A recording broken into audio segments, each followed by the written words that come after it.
Mr. Secretary General, Mr. President, world leaders, and distinguished delegates, welcome to New York.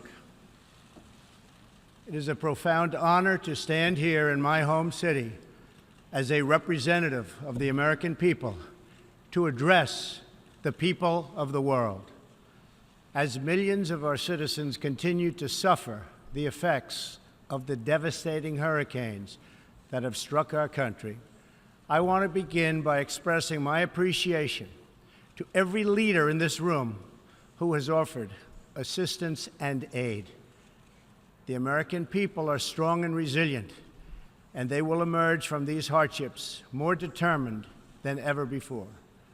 Fortunately, the United States has done very well since Election Day last November 8th.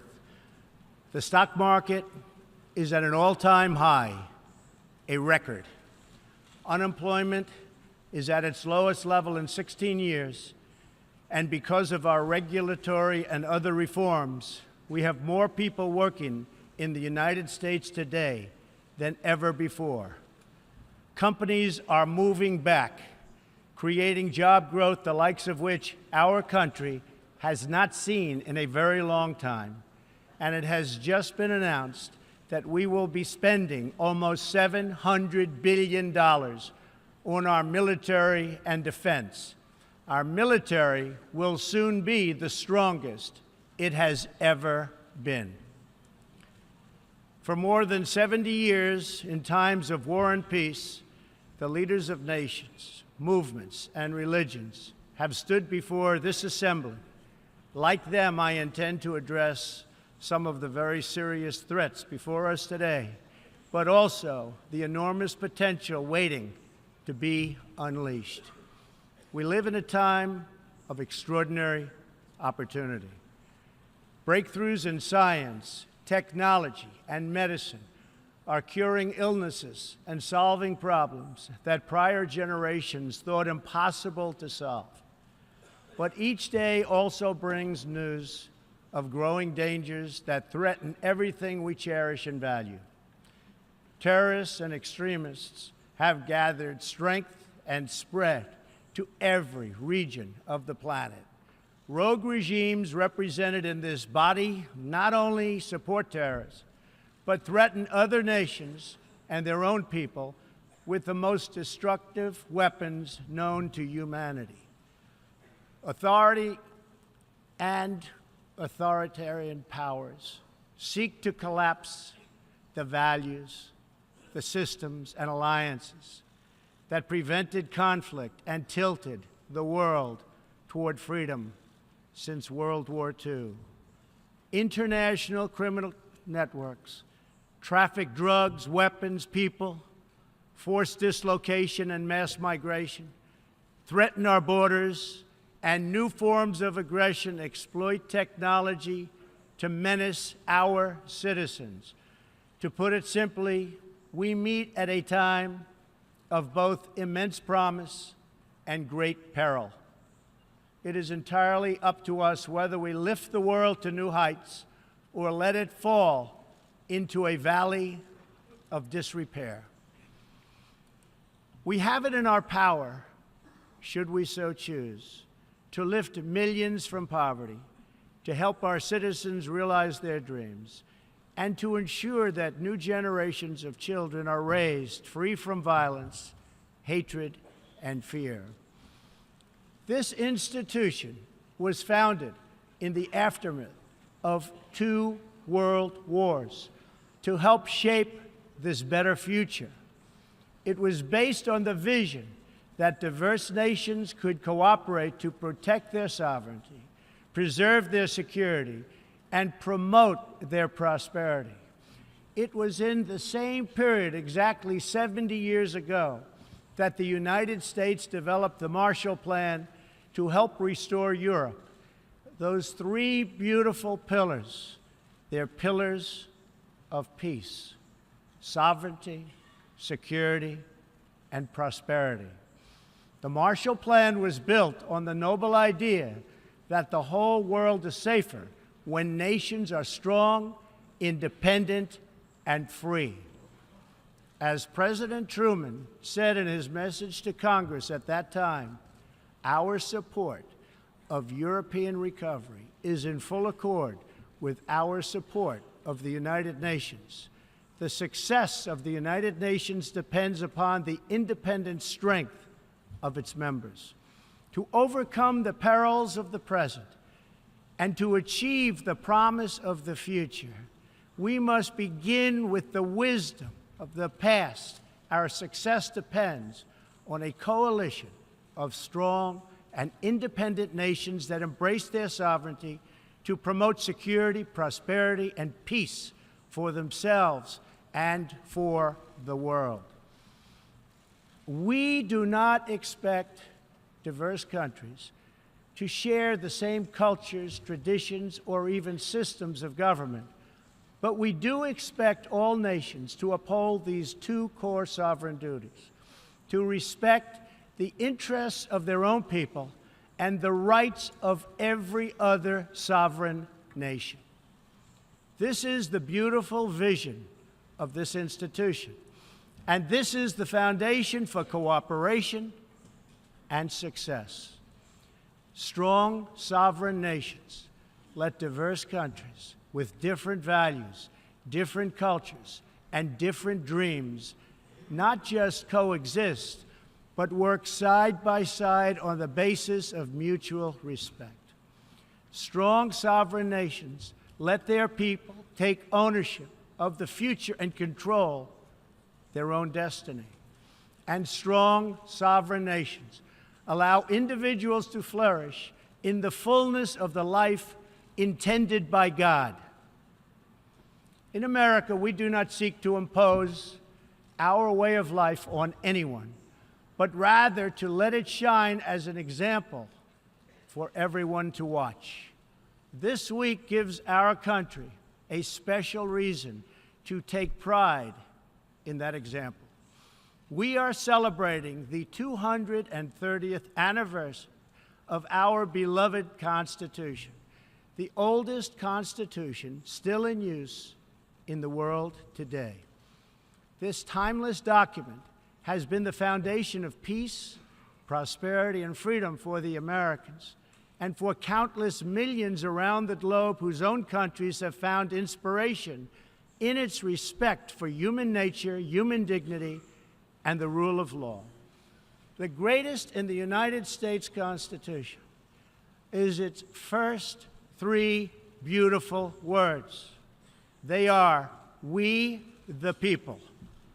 Generations of Americans have sacrificed to maintain the promise of those words, the promise of our country and of our great history.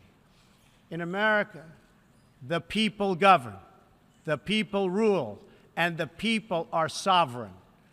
I was elected not to take power, but to give power to the American people where it belongs. In foreign affairs, we are renewing this founding principle of sovereignty. Our government's first duty is to its people, to our citizens, to serve their needs, to ensure their safety, to preserve their rights, and to defend their values. As President of the United States, I will always put America first, just like you, as the leaders of your countries, will always and should always put your countries first.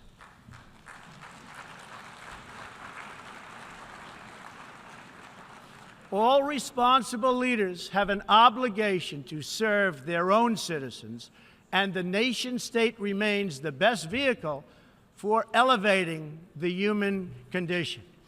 But making a better life for our people also requires us to work together in close harmony and unity to create a more safe and peaceful future for all people. The United States will forever be a great friend to the world, and especially to its allies. But we can no longer be taken advantage of or enter into a one-sided deal where the United States gets nothing in return. As long as I hold this office, I will defend America's interests above all else, but in fulfilling our obligations to our own nations, we also realize that it's in everyone's interest to seek a future where all nations can be sovereign, prosperous, and secure. America does more than speak for the values expressed in the United Nations Charter. Our citizens have paid the ultimate price to defend our freedom and the freedom of many nations represented in this great hall. America's devotion is measured on the battlefields where our young men and women have fought and sacrificed alongside of our allies. From the beaches of Europe to the deserts of the Middle East to the jungles of Asia. It is an eternal credit to the American character that even after we and our allies emerged victorious from the bloodiest war in history, we did not seek territorial expansion or attempt to oppose and impose our way of life on others. Instead, we helped build institutions such as this one to defend the sovereignty, security, and prosperity for all. For the diverse nations of the world, this is our hope. We want harmony and friendship, not conflict and strife. We are guided by outcomes, not ideology. We have a policy of principled realism rooted in shared goals, interests, and values.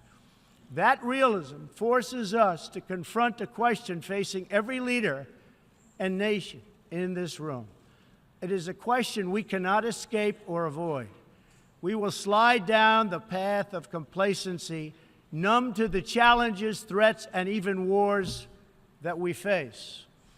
Or do we have enough strength and pride to confront those dangers today so that our citizens can enjoy peace and prosperity tomorrow? If we desire to lift up our citizens, if we aspire to the approval of history, then we must fulfill our sovereign duties to the people we faithfully represent. We must protect our nations, their interests, and their futures. We must reject threats to sovereignty from the Ukraine to the South China Sea. We must uphold respect for law, respect for borders, and respect for culture, and the peaceful engagement these allow. And just as the founders of this body intended, we must work together and confront together those who threaten us with chaos, turmoil, and terror. The scourge of our planet today is a small group of rogue regimes that violate every principle on which the United Nations is based. They respect neither their own citizens nor the sovereign rights of their countries. If the righteous many do not confront the wicked few, then evil will triumph. When decent people and nations become bystanders to history, the forces of destruction only gather power and strength. No one has shown more contempt for other nations and for the well-being of their own people than the depraved regime in North Korea. It is responsible for the starvation deaths of millions of North Koreans and for the imprisonment, torture, killing, and oppression of countless more. We were all witness to the regime's deadly abuse when an innocent American college student, Otto Warmbier, was returned to America only to die a few days later. We saw it in the assassination of the dictator's brother using banned nerve agents in an international airport. We know it kidnapped a sweet 13-year-old Japanese girl from a beach in her own country to enslave her as a language tutor for North Korea's spies. If this is not twisted enough, now North Korea's reckless pursuit of nuclear weapons and ballistic missiles threatens the entire world with unthinkable loss of human life. It is an outrage that some nations would not only trade with such a regime, but would arm, supply, and financially support a country that imperils the world with nuclear conflict. No nation on earth has an interest in seeing this band of criminals arm itself with nuclear weapons and missiles. The United States has great strength and patience, but if it is forced to defend itself or its allies, we will have no choice but to totally destroy North Korea. Rocket Man is on a suicide mission for himself and for his regime. The United States is ready, willing, and able, but hopefully this will not be necessary. That's what the United Nations is all about. That's what the United Nations is for. Let's see how they do. It is time for North Korea to realize that the denuclearization is its only acceptable future. The United Nations Security Council recently held 2 unanimous 15-0 votes adopting hard-hitting resolutions against North Korea, and I want to thank China and Russia for joining the vote to impose sanctions along with all of the other members of the Security Council. Thank you to all involved. But we must do much more. It is time for all nations to work together to isolate the Kim regime until it ceases its hostile behavior. We face this decision not only in North Korea. It is far past time for the nations of the world to confront another reckless regime, one that speaks openly of mass murder, vowing death to America, destruction to Israel, and ruin for many leaders and nations in this room. The Iranian government masks a corrupt dictatorship behind the false guise of a democracy. It has turned a wealthy country with a rich history and culture into an economically depleted rogue state whose chief exports are violence, bloodshed, and chaos. The longest-suffering victims of Iran's leaders are, in fact, its own people. Rather than use its resources to improve Iranian lives, its oil profits go to fund Hezbollah and other terrorists that kill innocent Muslims and attack their peaceful Arab and Israeli neighbors. This wealth, which rightly belongs to Iran's people, also goes to shore up Bashar al-Assad's dictatorship, fuel Yemen's civil war, and undermine peace throughout the entire Middle East.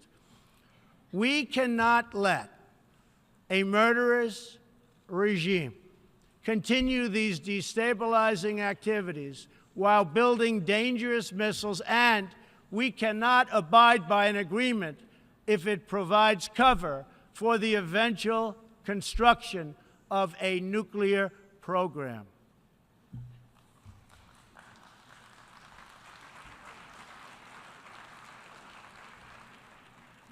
The Iran deal was one of the worst and most one-sided transactions the United States has ever entered into. Frankly, that deal is an embarrassment to the United States, and I don't think you've heard the last of it, believe me. It is time for the entire world to join us in demanding that Iran's government end its pursuit of death and destruction. It is time for the regime to free all Americans and citizens of other nations that they have unjustly detained. And above all, Iran's government must stop supporting terrorists, begin serving its own people, and respect the sovereign rights of its neighbors. The entire world understands that the good people of Iran want change. And other than the vast military power of the United States, that Iran's people are what their leaders fear the most. This is what causes the regime to restrict internet access, tear down satellite dishes, shoot unarmed student protesters, and imprison political reformers. Oppressive regimes cannot endure forever, and the day will come when the people will face a choice. Will they continue down the path of poverty, bloodshed, and terror? Or will the Iranian people return to the nation's proud roots as a center of civilization, culture, and wealth, where their people can be happy and prosperous once again? The Iranian regime's support for terror is in stark contrast to the recent commitments of many of its neighbors to fight terrorism and halt its financing. In Saudi Arabia early last year, I was greatly honored to address the leaders of more than 50 Arab and Muslim nations. We agreed that all responsible nations must work together to confront terrorists and the Islamic extremism that inspires them. We will stop radical Islamic terrorism because we cannot allow it to tear up our nation and indeed to tear up the entire world. We must deny the terrorists safe haven, transit, funding, and any form of support for their vile and sinister ideology. We must drive them out of our nations. It is time to expose and hold responsible those countries who support and finance terror groups like Al-Qaeda, Hezbollah, the Taliban, and others that slaughter innocent people. The United States and our allies are working together throughout the Middle East to crush the loser terrorists and stop the reemergence of safe havens they use to launch attacks on all of our people. Last month, I announced a new strategy for victory in the fight against this evil in Afghanistan. From now on, our security interests will dictate the length and scope of military operations, not arbitrary benchmarks and timetables set up by politicians. I have also totally changed the rules of engagement in our fight against the Taliban and other terrorist groups. In Syria and Iraq, we have made big gains toward lasting defeat of ISIS. In fact, our country has achieved more against ISIS in the last 8 months than it has in many, many years combined. We seek the de-escalation of the Syrian conflict and a political solution that honors the will of the Syrian people. The actions of the criminal regime of Bashar al-Assad, including the use of chemical weapons against his own citizens, even innocent children, shock the conscience of every decent person. No society can be safe if banned chemical weapons are allowed to spread. That is why the United States carried out a missile strike on the airbase that launched the attack. We appreciate the efforts of the United Nations agencies that are providing vital humanitarian assistance in areas liberated from ISIS, and we especially thank Jordan, Turkey, and Lebanon for their role in hosting refugees from the Syrian conflict. The United States is a compassionate nation and has spent billions and billions of dollars in helping to support this effort.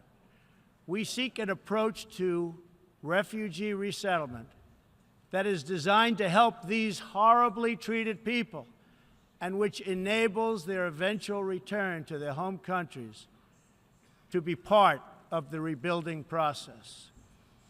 For the cost of resettling one refugee in the United States, we can assist more than 10 in their home region.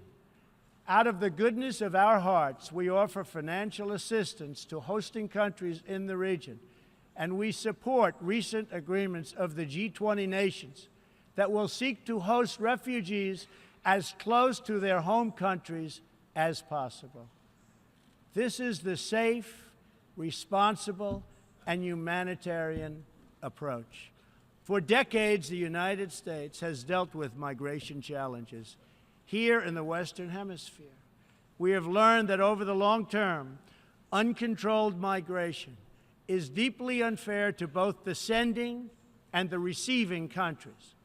For the sending countries, it reduces domestic pressure to pursue needed political and economic reform, and drains them of the human capital necessary to motivate and implement those reforms. For the receiving countries, the substantial costs of uncontrolled migration are borne overwhelmingly by low-income citizens whose concerns are often ignored by both media and government. I want to salute the work of the United Nations in seeking to address the problems that cause people to flee from their homes. The United Nations and African Union led peacekeeping missions to have invaluable contributions in stabilizing conflicts in Africa. The United States continues to lead the world in humanitarian assistance, including famine prevention and relief in South Sudan, Somalia, and northern Nigeria and Yemen. We have invested in better health and opportunity all over the world through programs like PEPFAR, which funds AIDS relief, the President's Malaria Initiative, the Global Health Security Agenda, the Global Fund to End Modern Slavery, and the Woman Entrepreneurs Finance Initiative, part of our commitment to empowering women all across the globe. We also thank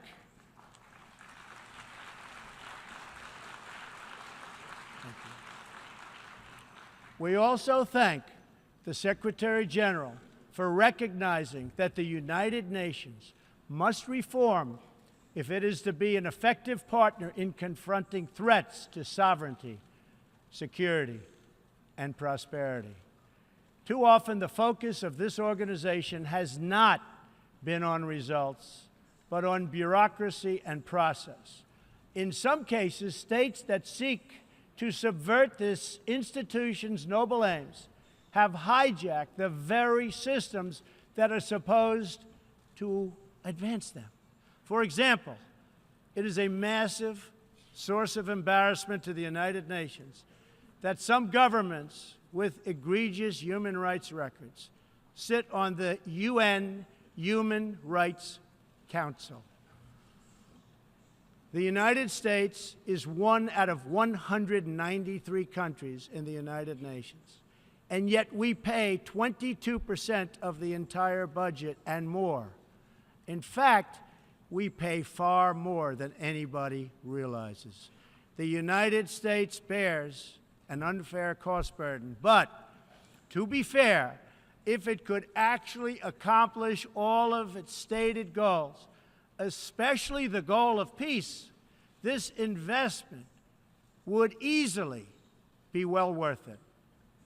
Major portions of the world are in conflict, and some, in fact, are going to hell. But the powerful people in this room, under the guidance and auspices of the United Nations, can solve many of these vicious and complex problems. The American people hope that one day soon the United Nations can be a much more accountable and effective advocate for human dignity and freedom around the world. In the meantime, we believe that no nation should have to bear a disproportionate share of the burden, militarily or financially. Nations of the world must take a greater role in promoting secure and prosperous societies in their own regions. That is why in the Western Hemisphere, the United States has stood against the corrupt, destabilizing regime in Cuba and embraced the enduring dream of the Cuban people to live in freedom.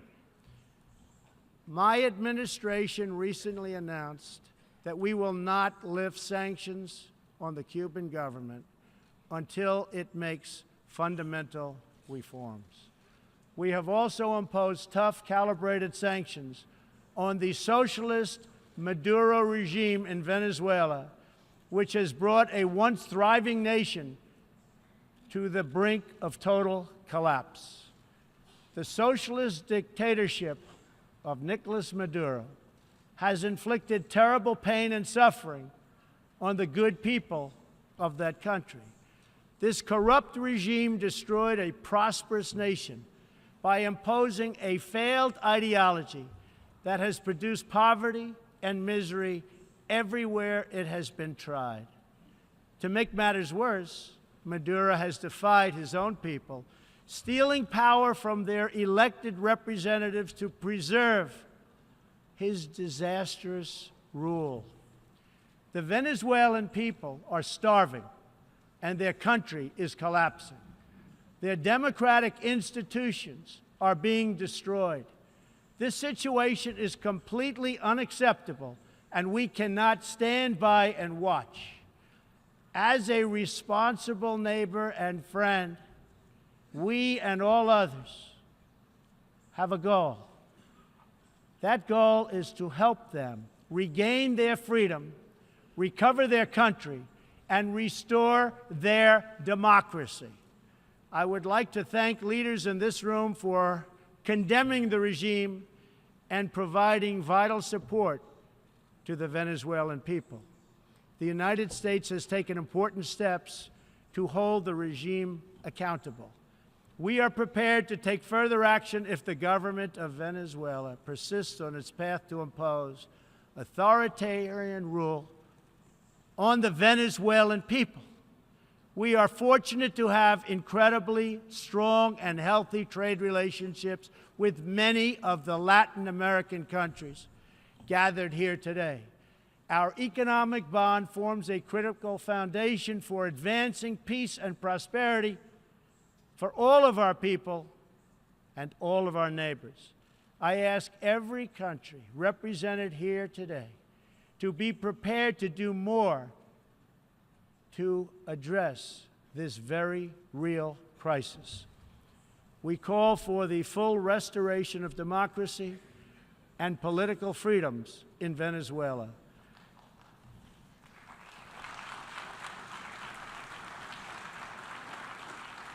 The problem in Venezuela is not that socialism has been poorly implemented, but that socialism has been faithfully implemented.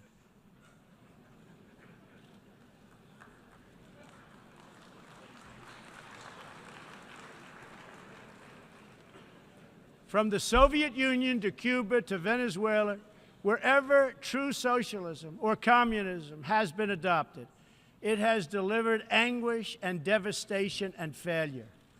Those who preach the tenets of these discredited ideologies only contribute to the continued suffering of the people who live under these cruel systems. America stands with every person living under a brutal regime. Our respect for sovereignty is also a call for action. All people deserve a government that cares for their safety, their interests, and their well-being, including their prosperity. In America, we seek stronger ties of business and trade with all nations of goodwill. But this trade must be fair, and it must be reciprocal. For too long, the American people were told that mammoth multinational trade deals, unaccountable international tribunals, and powerful global bureaucracies were the best way to promote their success. But as those promises flowed, millions of jobs vanished and thousands of factories disappeared. Others gamed the system and broke the rules. And our great middle class, once the bedrock of American prosperity, was forgotten and left behind. But they are forgotten no more, and they will never be forgotten again. While America will pursue cooperation and commerce with other nations, we are renewing our commitment to the first duty of every government, the duty of our citizens.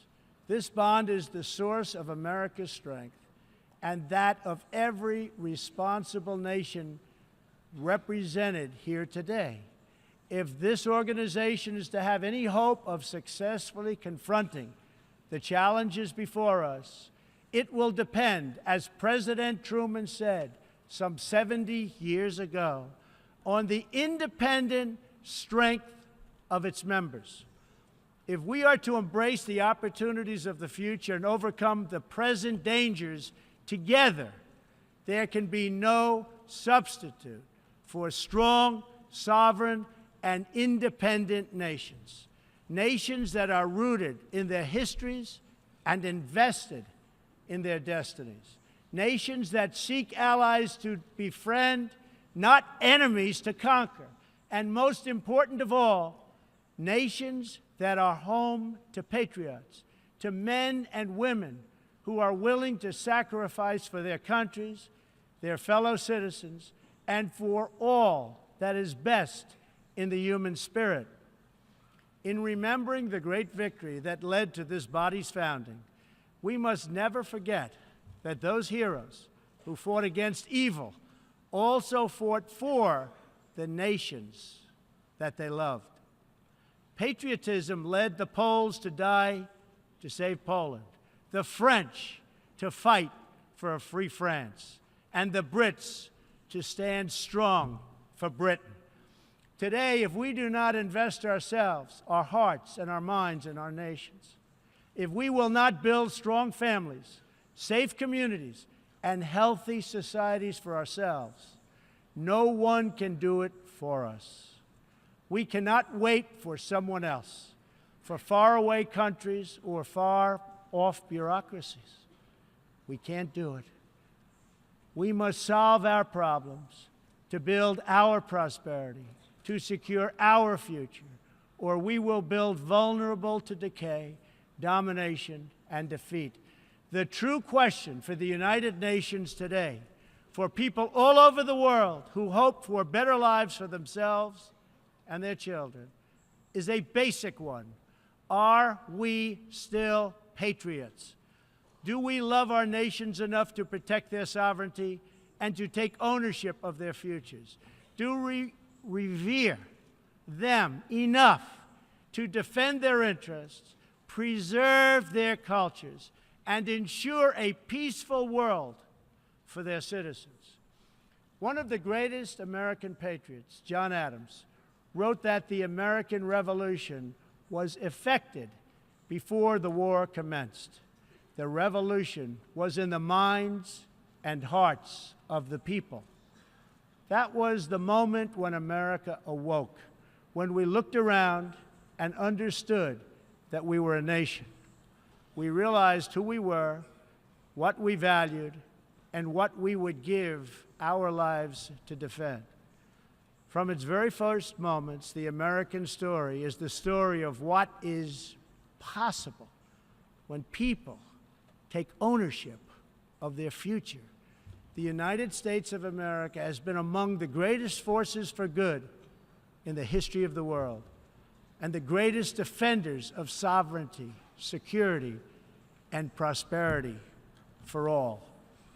Now we are calling for a great reawakening of nations, for the revival of their spirits, their pride, their people, and their patriotism. History is asking us whether we are up to the task. Our answer will be a renewal of will, a rediscovery of resolve, and a rebirth of devotion we need to defeat the enemies of humanity and unlock the potential of life itself.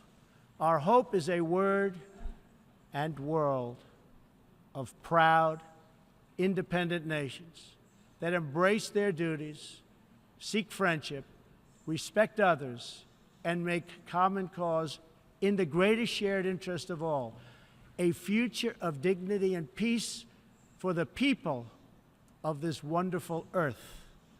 This is the true vision of the United Nations, the ancient wish of every people, and the deepest yearning that lives inside every sacred soul. So let this be our mission, and let this be our message to the world. We will fight together, sacrifice together, and stand together for peace, for freedom, for justice, for family, for humanity, and for the Almighty God who made us all. Thank you. God bless you. God bless the nations of the world, and God bless the United States of America. Thank you very much.